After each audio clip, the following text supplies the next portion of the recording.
Yeah, I know the audience I speak to out here isn't the audience who's supposed to be viewing this, but that's why I ask the audience who does view this to share it with those places who do need to hear this. Because if they're out here violating our religious rights and my religious right, they're violating your religious rights by whether you have to be forced to remain silent or feel you have to be quiet when you should be able to speak up freely in a courtroom or not. But they're out here just trampling everybody's rights and trampling their oaths that they took. And that's why yesterday the lady, they feel the need that their policies and protocols can violate further rights and further freedom of religions.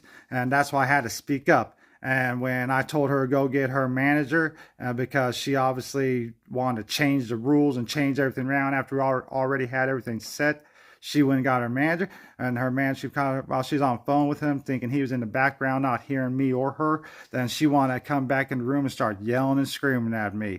And immediately I turned around in the seat because she was behind me, about 5 feet away. I leaned back in the chair to look her in her eye, to get a good look at her and, make sure she knows who she's talking to. And then she freaks out, jumps back about 2 feet, and is like, "Oh my God, you scare me, you scare me." And it's like, all I did was lean back in chair. And nonetheless, she's like, "You scare me, you scare me. And look at me shaking, shaking." And of course you're going to be shaken. Like I accused her earlier today, I told her she and her boss is falling after a state demon. And then nonetheless, that's what demons behave in front of apostles or people that Jesus Christ ordains. That's how a demon behaves. They are supposed to be scared. I'm not ashamed of that.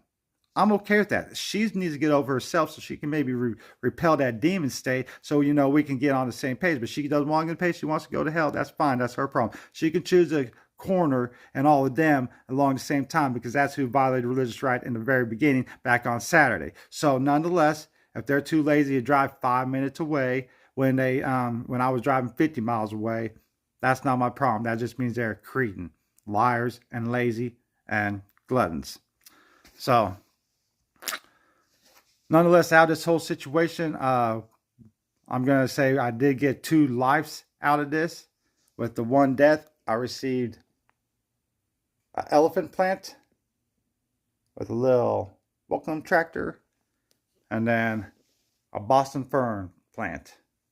So I'm going to take these plants and try and keep them growing and see what happens in the future with them, see how big they get. And you'll be seeing them later once I get my studio set up here soon. You'll be seeing them later in my background.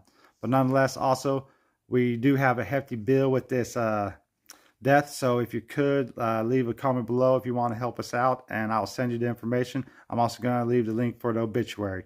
Have a good day.